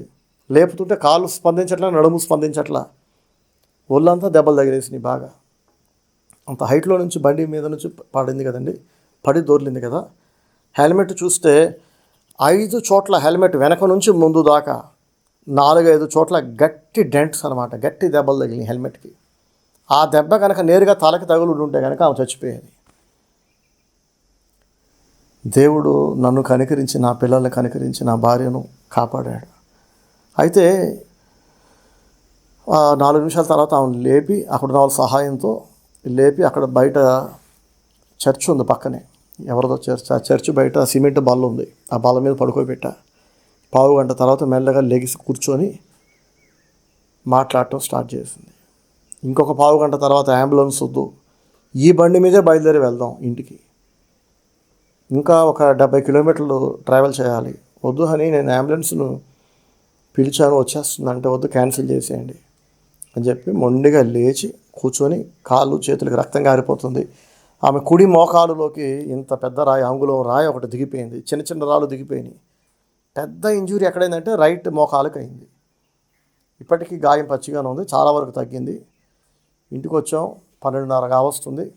ఇక అప్పుడు హాస్పిటల్లో ఉండవని చెప్పి డైరెక్ట్గా గవర్నమెంట్ హాస్పిటల్ తీసుకుని వెళ్ళిపోయా ఎమర్జెన్సీకి. డాక్టర్లు నర్సులు చాలా బాగా అటెండ్ అయ్యారు. డ్రెస్సింగ్ చేసి ఇంజెక్షన్లు ఇచ్చి మెడిసిన్స్ ఇచ్చారు. చాలాసేపు బ్లడ్ కంట్రోల్ అవ్వాల, మొత్తానికి ఆఖరి కంట్రోల్ అయింది. ఇంటికి వచ్చేసాం. 20 ఏళ్ళుగా ఆమె నాతో ఉండి ఎన్నో పనులు చేయడం అలవాటు చేసుకుంది కదా. పెళ్ళైన కొత్తలో ఆమెకు వంట చేయడం కూడా రాదు, ఏ పని రాదు. ఎందుకంటే వాళ్ళ నాన్న ఒక పోలీస్ ఆఫీసర్, మా మామగారు పోలీస్ ఆఫీసర్ అండి. కానిస్టేబుల్, హోంగార్డు, ఎస్ఐఓ కాదు ఆయన, ఏసీపీగా రిటైర్ అయ్యారు ఆయన. ఇవాళ పని ఉంటే రేపు పని ఉంటుందో లేదో అని వెతుక్కునేంత చిన్న ఉద్యోగం కాదు. సర్వ సమృద్ధిలో పెరిగింది ఆమె. మరోవైపు మా ఆత్మీయ తండ్రి పాస్టర్ అబ్రహాం కేడిఎస్ గారు కూడా ఆమెని కూతురులాగా పెంచారు, చాలా ప్రేమగా. అక్కడ గారం చేసి పెంచారు, ఇంట్లో గారంగా పెరిగింది. ఎవరో ఒక కానిస్టేబుల్ ఉండేవాళ్ళు కార్ డ్రైవ్ చేయడానికి, హోంగార్డులు ఉండేవాళ్ళు వంటలు చేయడానికి, బట్టలు ఉతకడానికి. అంత సమృద్ధిలో పెరిగింది కాబట్టి ఏమో వంట చేయాల్సిన అవసరం లేదు. ఎవరు పడితే వాళ్ళు ఈ మధ్య అంటున్నారు మాకు వంట చేయడం రాదు, మా అమ్మ నేర్పలేదని. చిన్న చిన్న ఉద్యోగాలు చేసుకునే వాళ్ళ పిల్లలు కూడా. ఇంకా అలాంటిది మరి ఒక ఏసీపీ కూతురు ఆమెకు ఎలా వస్తాయి చెప్పండి. పెళ్ళయ్యాక నేను నేర్పించా, టీ పెట్టడం దగ్గర నుంచి ఆమ్లెట్ వేయడం దాకా, వంటలు, పప్పు, అన్నం, కూర, బిర్యానీ ఒకటి కాదు. నేర్చుకొని ఆమె ఇంట్రెస్ట్ని బట్టి దాన్ని డెవలప్ చేసి వాళ్ళు నాకంటే పర్ఫెక్ట్గా చేస్తుంది. ఎంతమంది వచ్చినా వంటలు చేస్తుంది విశ్వాసులకి. మరి ఎప్పుడు లేనిది ఎందుకైంది యాక్సిడెంట్ అనేది ఇప్పుడు మీకు చెప్పదలుచుకున్నాను. ఇదొకటి చెప్పి నేను ముగిస్తా. కొంతకాలంగా నా భార్య నన్ను అడుగుతూ వస్తుంది, ఏంటంటే నేనంటే ఇంత ప్రేమ కదా హబ్బీ, మీకు ఇంత ప్రేమగా చూసుకుంటారు, ఇంత దేవుని భయం భక్తి ఉన్నాయి మీకు, 20 years తర్వాత కూడా నాకు పశ్చాత్తాపం లేదు ఎందుకు ఏమని చేసుకున్నానా అని. I'm very happy for marrying Samatha sister. Even she is also very happy for marrying me. ఇద్దరికి ఎలాంటి రిగ్రెట్స్ లేవు. ఆమె అంటుంది ఏంటంటే 20 years తర్వాత కూడా ఇంత హ్యాపీగా ఉన్నా మిమ్మల్ని చేసుకున్నందుకు, ఇంత మంచి వ్యక్తి కదా మీరు, సడన్గా నాకు ఏదైనా అయి నేను చచ్చిపోతే మరి మీకు పిల్లలకి వంట చేసి పెట్టడానికి, మిమ్మల్ని చూసుకోవడానికి ఒక తోడు కావాలి కదా. అందరూ వస్తారు, సంఘస్థులు, బంధువులు వచ్చేసి ఇంకో పెళ్లి చేసుకోమంటారు, చేసే ప్రయత్నం చేస్తారు. మరి మీరు నేను చచ్చిపోతే ఇంకో పెళ్లి చేసుకుంటారా చేసుకోరా అని ఒక డౌట్ అడిగింది, నవ్వుకుంటూ అడిగింది, సరదాగా అడిగింది. ఇది ఒక దిక్కుమాలిన ప్రశ్న, మరి దీనికి జవాబు చెప్పాలా, నేను తిడుతూ వచ్చాను సరదాగా నవ్వుకుంటూ. ఆమె ఎందుకు అడిగింది ఈ ప్రశ్న అంటే, ఈమె తాతగారి పేరు రాములు, అంటే వాళ్ళ నాన్నగారి పేరు రాములే కదా, రామయ్య. ఓకే, పేరేమో రామయ్య, ఆయన చేసిన పనులన్నీ కృష్ణయ్య పనులు, చిలిపి కృష్ణుడు పనులు. ఊరంతా గర్ల్ ఫ్రెండ్స్ ఆయనకి. ఊర్లో ఉన్న గర్ల్ ఫ్రెండ్స్ సరిపోరు అన్నట్టు ఒఫీషియల్గా 3 పిల్లలు ఆయనకి, 3 సార్లు పెళ్లి చేసుకున్నాడు. భార్య చచ్చిపోయాక ఇంకో పెళ్లి కాదు, మొదటి భార్య బతుకుండగా ఇంకొక భార్యను చేసుకున్నాడు, ఇంకొక ఆమె బతుకుండగా ఇంకొక ఆమెను చేసుకున్నాడు. మళ్ళీ అలా ఒఫీషియల్గా 3 భార్యలు. కామెడీ అంటే తెలుసా, జనరల్గా వేరు భార్యలకు పుట్టిన పిల్లలు దాయాదులు అంటారు కదా, వాళ్ళు కలిసి ఉండరు. కానీ ఆ రామయ్య గారికి ఉన్న 3 భార్యలకు పుట్టిన సంతానం అందరూ ఒక తల్లి పిల్లలా కలిసి ఉంటారు. ఇది ఒక విచిత్రం, ఎక్కడ మనం చూడండి వినండి, అదొక అద్భుతం అన్నమాట. సో వాళ్ళ నాన్నగారికి అంటే మా మామగారికి రాఖీ పండుగ వచ్చిందంటే మిగతా 2 భార్యలకు పుట్టిన చెల్లెళ్ళు వచ్చి ఆయనకి రాఖీ కడతారు. ఆయన ఎంతో ప్రేమగా వాళ్ళకి గిఫ్ట్లు ఇచ్చి పంపుతుంటాడు. ఇది చూస్తే మనకి పిచ్చి ఎక్కుద్ది, నిజంగానే పిచ్చి పట్టక మానదు. ఎందుకంటే ఒక వ్యక్తికి 2 భార్యలు ఉంటేనే గొడవలు పడుతుంటారు, 2 భార్యల పిల్లలు కలిసి ఉంటారు. కానీ ఇక్కడ 3 భార్యల పిల్లలు ప్రేమగా కలిసి ఉండటం ఒక నిజంగానే మంచి విషయం. ఈమె డౌట్ ఏంటంటే, మా తాతలాగా నేను కూడా, అంటే వాళ్ళ తాతగారిలాగా నేను కూడా ఆ ఉండగా చేసుకోకపోయినా ఆమె చనిపోతే ఒకవేళ అవసరం కొద్దీ చేసుకుంటానేమో అని ఆమె సందేహం. అలాగే వాళ్ళ నాన్నగారి వైపు బంధువుల్లో చాలామంది భార్యలు చనిపోవటం, కొంతమంది సూసైడ్లు చేసుకోవటం, కొంతమంది ప్రమాదవశాత్తు చనిపోవటం, చనిపోయిన వెంటనే బంధువులు అందరూ కలిసి మరో పెళ్లి చేయటం. కొన్నిసార్లు అయితే చనిపోయిన ఆమె చెల్లినే తీసుకొచ్చి చేసేవాళ్ళట. ఏంటంటే బయట అమ్మాయి అయితే పిల్లల్ని చూసుకోదు, మొదటి భార్య పుట్టిన పిల్లలు. అదే సొంత చెల్లి అయితే, ఆ చనిపోయిన ఆవిడ సొంత చెల్లి అనుకోండి, నా అక్క పిల్లలు కదా అని ప్రేమగా పెంచుతుంది అని. ఇలా ఆ హిస్టరీ ఉంది, గొప్ప హిస్టరీ ఉంది. నా భార్య తండ్రి వైపు చనిపోయిన వాళ్ళకి మళ్ళీ పెళ్లి చేయటం, భార్య చనిపోతాయి, అవన్నీ చూసి చూసి పెరిగిందేమో. ఇప్పుడు నా గురించి తెలుసుకోవాలని ఆసక్తి. ఏం చెప్పమంటారు, ఏం జవాబు చెప్పాలి? నేను చెప్పాలా, ఎందుకంటే జీవమరణాలు నాలుక వశము, దాని యందు ప్రీతి పడువారు దాని ఫలం తింటారన్నాడు దేవుడు. నెగిటివ్ వర్డ్స్ మాట్లాడకూడదు, నెగిటివ్ థాట్స్ రానివ్వకూడదు. నేను చనిపోతే ఇంకో పెళ్లి చేసుకుంటారా అనే ఆమె ప్రశ్నకు, నువ్వు చనిపోతే చేసుకోను, చనిపోతే చేసుకుంటా, చనిపోతే ఆలోచిస్తా అని నేను అన్నాను అనుకోండి, అంటే చావు గురించి నేను కూడా మాట్లాడాను అనుకోండి, చావు వస్తుంది ఖచ్చితంగా ఆమెకి. నోటితో నువ్వు చచ్చిపోతే అనే మాట నేను పలకల, ప్రతిసారి తిట్టా. నా పిల్లల్ని అడిగితే, ఇదేం పిచ్చి ప్రశ్న అమ్మ, నువ్వు అడిగేది ఒక తిక్క ప్రశ్న, మళ్ళీ దానికి జవాబు చెప్పాలని నా పిల్లలిద్దరు పండులు ఆమెని తిట్టారు పట్టుకొని. ఆ రోజు శ్రీను అనే ఆ సహోదరుడు చనిపోయాడని చెప్పాను కదండి, 20వ తారీఖు మే 20 రోజున. చాలా మంచి మనిషిని చెప్పాను కదా. ఆయన చుట్టాకి వెళ్ళేటప్పుడు కూడా నాతో అంది, ఒకవేళ దారిలో ఏమైనా చచ్చిపోతే అప్పుడు చేసుకుంటారా చేసుకోరా అని సరదాగా నవ్వుతూ వెటకారంగా మాట్లాడుతుంది. పిచ్చివాగుడు ఆ పని, పిచ్చి మాటలు ఎందుకు మాట్లాడుతావు? సంవత్సరం అంతా ఎంత ప్రేయర్ఫుల్గా స్పిరిచువల్గా ఉంటావు కదా, ఇది ఎందుకు నీకు అర్థం కావట్లా? నువ్వు ఇలా చావు గురించి, నీ చావు గురించి పదే పదే మాట్లాడితే నువ్వు మరణాన్ని ఆకర్షిస్తున్నావు, చావుని ఇన్వైట్ చేస్తున్నావు. ఏదో ఒక వైపు నుండి చావు నిన్ను వెతుక్కుంటూ వస్తుంది. వద్దు అని చెప్తూ వచ్చా. బయలుదేరే ముందు హెల్మెట్ ఇస్తే, హెల్మెట్ వద్దు, బాగా వేడిగా ఉంది, స్కార్ఫ్ కట్టుకుంటా తలకి మొఖానికి అంది. కోపంగా చూసాక తిట్టలేదు, చాలా కోపంగా చూసేసరికి వెంటనే హెల్మెట్ వేసుకుంది. ఒకవేళ ఆ హెల్మెట్ వేసుకోకపోతే మీ ఊహక వదిలేస్తున్నా, ఎంత గట్టిగా ఉంటుంది కదా హెల్మెట్. 4 చోట్ల సొట్టలో పడింది. ఆ సొట్టలన్నీ నా భార్య తలకు తగులుంటే ఇవాళ దుఃఖంలో మిగిలిపోయే వాళ్ళం, నేను నా కుటుంబం, పరిచర్య కదా. సో దేవుడు ఆమెను కాపాడాడు. నేనైతే కింద పడలేదు, కానీ బండి వెయిట్ నా కాలు మీద పడి ఎడమ కాలు బాగా నొప్పి పట్టింది, ఇప్పుడు తగ్గింది. సో ఇప్పుడు ఆల్రెడీ 2 వారాలు దాటిపోయింది కదా, ఆమె కూడా రికవర్ అవుతుంది. ఈ సాక్ష్యం మీతో పంచుకోవాలనుకున్నాం. ఒక్క 2-3 నిమిషాలు నా భార్య మాటల్లో ఆమె దేవుని స్తుతిస్తూ ఆమె అనుభవాన్ని మీతో పంచుకోవాలనుకుంటుంది. ఇలా ఇప్పుడు నా పక్కన కూర్చొని మీతో మాట్లాడుతున్నట్టు రెగ్యులర్గా పాటలు పాడడానికైనా, వాక్యం చెప్పడానికైనా సమత నేను పిలుస్తుంటా. కానీ ఆమెకు ఇష్టం ఉండదు, కెమెరా ముందుకు రావడం అస్సలు ఇష్టం ఉండదు. ఆమెకు సిగ్గు ఎక్కువ. కెమెరా వెనక ఉండి ప్రతి ప్రసంగం పాట ఆమె రికార్డ్ చేస్తుంటుంది. కొంతకాలంగా ఎడిటింగ్ నేర్చుకొని ఆమె అన్ని వీడియోలు ఎడిటింగ్ చేస్తుంది, అక్కడ కూడా నాకు సాయం చేస్తుంది. కీబోర్డ్ ప్లే చేయటం వచ్చు, ప్లే చేసుకుంటూ పాడమని అడుగుతా, కానీ ఆమెకు సిగ్గు. ఇంత మంచి దేవుని సేవకులు మీరు ప్లే చేయండి, మీరు వాక్యం చెప్పండి, నేను కెమెరా వెనకాల ఉంటా అంటుంది. పబ్లిసిటీ కోరుకోదు ఆమె, వెనకాల దాక్కొని ఉంటుంది ఎప్పుడు. ఇవాళ నేను బలవంతం పెట్టి తీసుకొచ్చా. సో ఇప్పుడు ప్రజెంట్ ఆమెకు చెప్తున్నాను ఏంటంటే, నువ్వు చచ్చిపోతే చేసుకుంటానో లేదో తెలియదు, కానీ కావాలంటే నువ్వు ఉండగానే చేసుకుంటే ఇంకో 3 పెళ్ళిళ్ళు మీ తాతయ్య రామయ్య గారి రికార్డు బ్రేక్ చేస్తా, కావాలంటే నువ్వు ఉండగా ఇంకో 3 చేసుకుంటే అప్పుడు 4 పిల్లలు అవుతారు అని చెప్పా. సరదాగా అన్నానండి. ఇప్పుడు నా భార్య సాక్ష్యం, ఆమె మాటలు మీరు వినండి. ఇవి బాగోలేదు, ఇంత బాగోలేదని తెలిసిన వెంటనే అన్ని ప్రాంతాలకు చెందిన విశ్వాసులు వాళ్ళ కుటుంబాలతో సహా వీలైన వాళ్ళందరూ వచ్చారు పరామర్శించడానికి. కొంతమంది వస్తామంటే నేను వద్దన్న, పెద్దవాళ్ళు కనుక, వయసులో పెద్దవాళ్ళు, ఇబ్బంది పడకండి, వద్దు, చిన్నపిల్లలు వేసుకొని కొంతమంది బాలింతలు వద్దని చెప్పా. అని రెగ్యులర్గా వస్తూనే ఉన్నారు, 2 వారాలుగా వచ్చి పరామర్శిస్తున్నారు.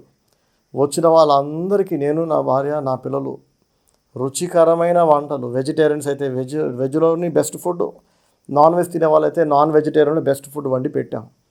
ఎందుకంటే సంవత్సరం పొడుగునా మా పాస్టర్ గారు, మా సగకాపర్ అని చెప్పి వాళ్ళు చూపించే ప్రేమ అది వెలకట్టలేని ప్రేమ అన్నమాట. ప్రాణమే ఇచ్చేస్తారండి, ఇంకా అంత ప్రేమ.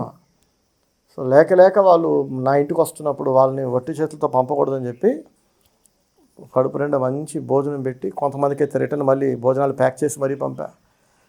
సో వచ్చిన వాళ్ళందరికీ థ్యాంక్స్, రాలేకపోయిన వాళ్ళకు కూడా థ్యాంక్స్. మీరెంత ప్రేమిస్తారో నాకు తెలుసు. వచ్చిన వాళ్ళందరూ ఎంతో ఏడ్చారు. వాళ్ళు ఏడుస్తుంటే నాకు సంతోషం వేసింది.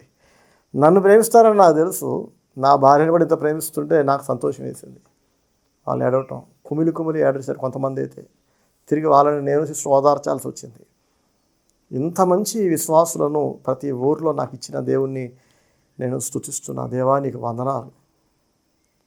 సో సిస్టర్ సాక్షి వినండి.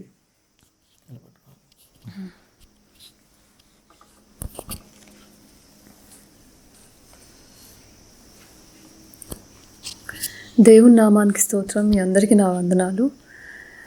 దేవుడు పెద్ద ప్రమాదం నుంచి నన్ను, నా భర్తని కాపాడాడండి. ఆ విషయం మీతో పంచుకోవాలని నేను ఎంతో ఆశపడ్డాను.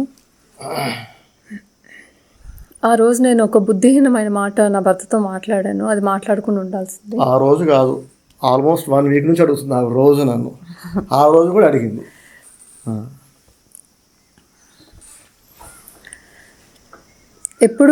ఎప్పుడైనా సరే నెగిటివ్ మాటలు మాట్లాడకూడదు అని స్టీవెన్ బ్రదర్ ఎప్పుడు వాక్యంలో చెప్తూ ఉంటారు.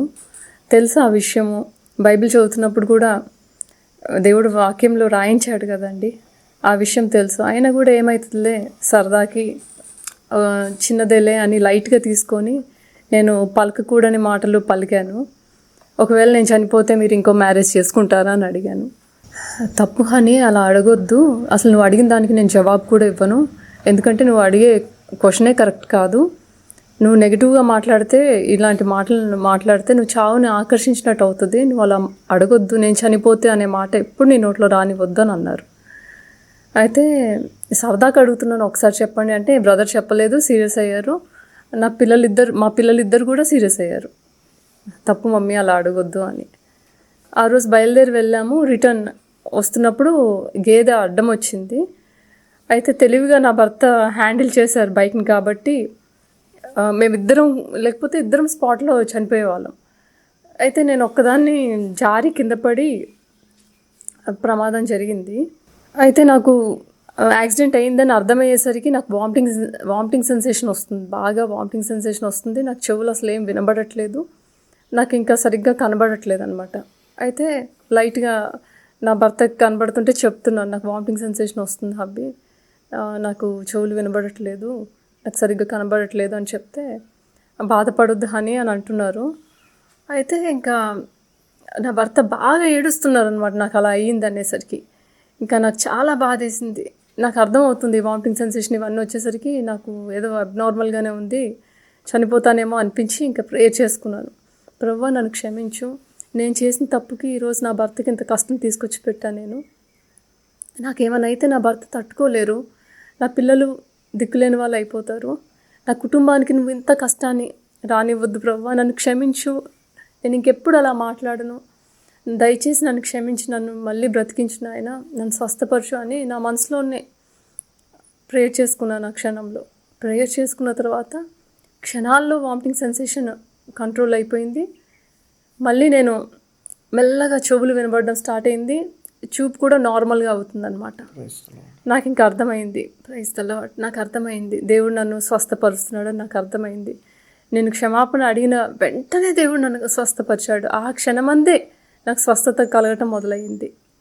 ఇంకా దేవునికి నేను మాట ఇచ్చాను, ప్రభువా చిన్నదే కదా ఏమవుతుందిలే అని లైట్గా తీసుకొని ఇలాంటి మాటలు నేను ఇంకెప్పుడు మాట్లాడను. ఒకసారి నువ్వు నో అన్నావంటే ఇంకా అది నో అంతే, ఇంకా దాని గురించి మాట్లాడొద్దు. బైబిల్లో నువ్వు వద్దు అన్నావంటే ఇంకా దాని గురించి ఇంకా మాట్లాడకూడదు అని నేను అనుకున్నాను. అంతేనండి, దేవుడు ఒకసారి వద్దు అన్నాడంటే ఇంకా వద్దు అంతే. చిన్నదే కదా, లైట్గా తీసుకోవటం, అలాంటి పనులు చేయొద్దు. అలా చేస్తే జీవితమే తలక్రిందులు అయిపోతుందండి. దానికి నేనే లైవ్ ఎగ్జాంపుల్. దేవుడు నన్ను కాపాడాడు కాబట్టి సరిపోయింది. లేకపోతే ఈరోజు మా కుటుంబం ఎంత దయనీయమైన పరిస్థితిలో, ఎంత దుఃఖంలో మునిగిపోయి ఉండేది కదండి. కాబట్టి నాకు జరిగిన ఈ ఎక్స్పీరియన్స్ మీతో అందరితో పంచుకోవాలని, మీరు మీ జీవితంలో ఎటువంటి పొరపాట్లు చేయకూడదని నేను నా సాక్ష్యం పంచుకోవాలనుకున్నాను. దేవుడి సాక్ష్యాన్ని దీవించునుగాక. ఇంకొకటి, మమ్మల్ని ప్రేమించి స్టీవెన్ బ్రదర్ భార్య అని ఆయనను బట్టి నన్ను ఎంతో ప్రేమించి నన్ను పరామర్శించడానికి వచ్చిన వారందరికీ థ్యాంక్స్ అండి. వచ్చారు, ఎంతో ప్రేమగా వచ్చారు, నన్ను పట్టుకొని ఎంతో ఏడ్చారు. నాకు చాలా సంతోషంగా అనిపించింది. ఇంత ప్రేమించే విశ్వాసం దేవుడు మాకు ఇచ్చాడు కదా అని. దేవుడు వారందరినీ ఆశీర్వదించునుగాక. ఆమేన్. దేవుడి సాక్ష్యం దీవించునుగాక. ఆమేన్. సాక్ష్యం ముగించే ముందు మళ్ళీ ఒక్కసారి అందరూ చెప్తున్నా, హెల్మెట్లు వాడండి. ఇల్లు దాటితే హెల్మెట్ లేకుండా వెళ్ళకండి. వీధి చివరికి వెళ్ళినా హెల్మెట్ వేసుకోండి. ప్రమాదం ఎప్పుడు జరుగుద్దో ఎక్కడ జరుగుద్దో తెలియదు. మీకు ఏదైనా అయితే మీ పైన డిపెండ్ అయిన మీ ఫ్యామిలీకి మీరు ఎంత శోకాన్ని మిగిలించిన వాళ్ళు అవుతారో అర్థం చేసుకోండి.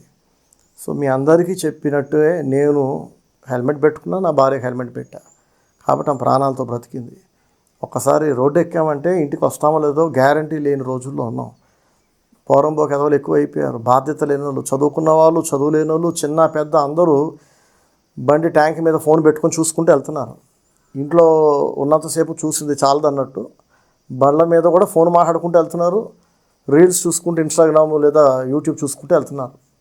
ఎంతమందితో గొడవ పడతాం, ఎంతమందికి చెప్తాం చెప్పండి, ఎవరు వినరు.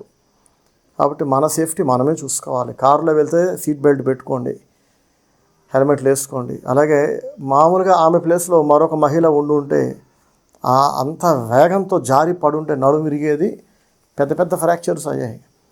దాదాపు ఒక 7 ఏళ్ళుగా మొండిగా ఆమె చేత నేను హెవీ వెయిట్ వర్కౌట్స్ చేపిస్తున్నా. నేను చేస్తున్నా, ఆమెతో చేపిస్తున్నా. మొన్న మే 5వ తారీఖుకి ఆమెకి 40 ఏళ్ళు పూర్తయినాయి. 41లో ఎంటర్ అయింది. 38 సంవత్సరాలకే వాళ్ళ మదర్ చనిపోయారు షుగర్తో. బంధువులు చాలామంది చనిపోయారు. కాబట్టి మరి జీన్స్ మళ్ళీ యాక్టివేట్ అవుతాయి కదా, షుగర్, బీపీ లాంటి జబ్బులు వస్తాయి వయసు ఎక్కువ అవుతుందని చెప్పి లాస్ట్ 6-7 ఇయర్స్కి పైగా నా భార్య చేత రకరకాల వెయిట్లు నేను మోయిస్తున్న ఎక్సర్సైజ్లు చేస్తుంది. Heavy weight body exercises, shoulder workout, chest workout, squats, barbell workout, barbell squats, pullups. So చాలా అవలేలగా నాన్ స్టాప్గా ఒక 12 పుల్అప్స్ చేయగలుగుతాం. So exercise must and should అందరికీ, మహిళలకి. లేకపోతే ఆస్టియోపోరోసిస్ అనే వ్యాధి బారిన పడతారు మీరు. ఎముకలు గొల్లైపోతాయి. 45 ఏళ్ళు దాటి మెనోపోజ్ వచ్చే టైంకి మా అమ్మగారికి అయింది, చాలామంది మహిళలకు అవుతుంటుంది. బోన్స్ వీక్ అయిపోయి పెరుసు బారిపోయి పుట్టుకుని ఇరిగిపోతాయి. చిన్న చిన్న వాటికి హెల్త్ ప్రాబ్లమ్స్ వస్తూ ఉంటాయి. ఇవన్నీ దృష్టిలో పెట్టుకొని ఆమెకు మంచి డైట్తో పాటు ఎక్సర్సైజ్ చేపిస్తూ వచ్చా. కార్డియో కానివ్వండి, అలాగే బాడీ వర్కౌట్స్ కానివ్వండి. ఆమె లేపినంత heavy weights, heavy body workouts మగవాళ్ళు కూడా చేయలేరు. మొండిగా చేయించా. అది కూడా ఉపయోగపడింది. ఆ దెబ్బలు ఇంకెవరికైనా తగులుంటే మోకాలు ఇరిగేది, తల పగిలేది, నడుము ఇరిగేది. అవన్నీ ఈ లాస్ట్ 7 ఇయర్స్గా చేసిన ఆ హెల్తీ వర్కౌట్స్ ఆమెకు ఉపయోగపడింది ఇప్పుడు. కాబట్టి ఈ మాటలు వింటున్న స్త్రీలు కూడా, పురుషులు అందరూ కూడా కొంతమంది నన్ను తిట్టుకుంటూ ఉంటారు. వాకింగ్ చేయమంటాడు, ఈయనకి ఏం పని అసలు, ఎక్సర్సైజ్ చేయమంటాడు, డైట్ చేయమంటాడు, పాస్టర్ గారు వాకింగ్ చేయి ఊరుకోవాలి కానీ ఇవన్నీ ఈయనకెందుకు అని నన్ను తిట్టుకుంటూ ఉంటారు. ఏంటంటే వాళ్ళు డైట్ చేయరు, ఎక్సర్సైజ్ చేయరు, వాకింగ్ చేయరు, కుదరదు అంటారు, టైం లేదంటారు. ప్రాణం దేవుడు ఉచితంగా ఇచ్చాడండి, ఆరోగ్యం ఉచితంగా ఇచ్చాడు, దాన్ని ఎందుకు పారేసుకోవాలి కదా. So God bless you all. Thank you so much. Camera sponsor చేసిన కుటుంబానికి మరొకసారి నిండు వందనాలు. God bless you all. ప్రభు మిమ్మల్ని దీవించే కొలది ఇంకా ఫెయిత్ఫుల్గా ఉండండి. మరి వాళ్ళు హిందూ కుటుంబం నుంచి వచ్చారు కనుక రీసెంట్గా అడిగారు, అన్నయ్య మా గృహప్రవేశానికి ముందు మీరు వచ్చి గృహప్రవేశం చేసి వెళ్ళిపోండి, మరుసటి రోజు బంధువులు పిలుచుకుంటాం. ఎందుకంటే మా బంధువుల్లో చాలామందికి యేసు ప్రభు అంటే ఇష్టం ఉండదు, మీరంటే కూడా కోపం. పొరపాటున మిమ్మల్ని నోరు జారి ఏదైనా ఒక మాట అంటే మేము తట్టుకోలేము అని నా మీద ప్రేమతో మమ్మల్ని ఒకరోజు వచ్చేసి మరుసటి రోజు బంధువుల్ని పిలుస్తామని చెప్పారు. అది కూడా చాలా తప్పు. కెమెరాకి స్పాన్సర్ చేశారు, ఇది ఒప్పు, ఇది మంచి కదా. అలాగే ఒక నెగిటివ్ విషయం ఉంది. ప్రభు నమ్ముకున్న వీళ్ళు ఆ హిందూ బంధువుల ఎదుట సగర్వంగా మేము నమ్మిన మా యేసయ్య ఇదిగో మాకు ఇల్లు ఇచ్చాడు, ఇదిగో మా పిల్లలకు ఉద్యోగాలు ఇచ్చాడు, ఇదిగో మమ్మల్ని స్వస్థపరిచాడని సగర్వంగా గృహప్రవేశం రోజున అందరికీ సాక్ష్యం చెప్పాలి. కుదిరితే 4 సాక్ష్యం చెప్పాలి, కుటుంబంలో అందరూ చెప్పాలి. సో వీటి గురించి అన్య ఆచారాలు లేదా హిందువుల నుంచి ప్రభు నమ్ముకున్న వాళ్ళకి అది బొట్టు కావచ్చు, మంచి రోజు చెడ్డ రోజులు కావచ్చు, వాస్తు కావచ్చు, రాశి ఫలాలు కావచ్చు, దిష్టి తీయటం కావచ్చు, ఇలాంటి వాటన్నిటి గురించి బైబిల్ ఏం చెబుతుందో నెక్స్ట్ సండే మెసేజ్ రికార్డ్ చేసి పెడతా. కెమెరా స్పాన్సర్ చేసిన ఫ్యామిలీ కూడా అది చూసి ఏది మంచి, ఏది చెడు, ఏది దీవెన, ఏది శాపం తెలుసుకోవాలని నేను కోరుకుంటున్నా. ఎందుకంటే నాకు ఇంత సహాయం చేసి దేవుని సేవలో వాళ్ళు ఏదైనా పొరపాటు చేసి దెబ్బతినటం నేను ఒప్పుకోను. వాళ్ళకి మేలే అవ్వాలి. కాబట్టి ఎందుకు బంధువులు ఖచ్చితంగా ఉండాల్సిందే, మార్పు లేని బంధువులు అనేది వాళ్ళకి ఒక సందేహం వచ్చింది. నన్ను అడిగారు. నన్ను అడగని హిందువులు ఇంకెంతమంది ఉంటారు మన సేవలో? ఎక్కువ మంది హిందువులేగా, 99%. కొంతమంది గుండు కొట్టుకోమని బంధువులు ఒత్తిడి చేస్తున్నారన్నయ్య అంటారు, హిందూ కుటుంబం నుంచి వచ్చిన వాళ్ళు. వద్దని చెప్తా. ఎందుకు వద్దు? ఇవన్నిటికీ ఆన్సర్ చెప్తా. మేటికి ఇప్పుడైతే ఇంతసేపు మీరు చూసిన ఈ సాక్ష్యం, ఈ వీడియో అంతా కూడా కొత్తగా దేవుని సేవ కొరకు కొని డెడికేట్ చేసి ఇనాగ్రేట్ చేసిన సోనీ ప్రొఫెషనల్ కెమెరాలో రికార్డ్ చేసింది. ఇంకా దీని అవుట్పుట్ ఇంకా బాగా తీయచ్చు, వాడగా తెలుస్తుంది. సో బెస్ట్ వీడియో క్వాలిటీ అలాగే ఆడియో క్వాలిటీ మీకు ఇవ్వడానికి ట్రై చేస్తాను. ఇప్పటిదాకా మేము దేవుని సేవలో సహకరించలేదు, దూరంగా ఉన్నాం, బాధ్యత లేకుండా అని మీకు ఎవరికైనా అనిపిస్తే, నా కోసం కాదు, దేవుని కొరకు మీరు కూడా ముందుకు రండి, తప్పకుండా సహకరించండి. మీరు దూరంగా ఉన్నందుకు పనులు ఆగకూడదా? కానీ మీరు ముందుకు వచ్చి సేవలో సహకరిస్తే మీరు కూడా దీవించబడతారు కదా. సో ప్రభు మనందరికీ సహాయం చేయను గాక. God bless you all. Praise the Lord. Amen.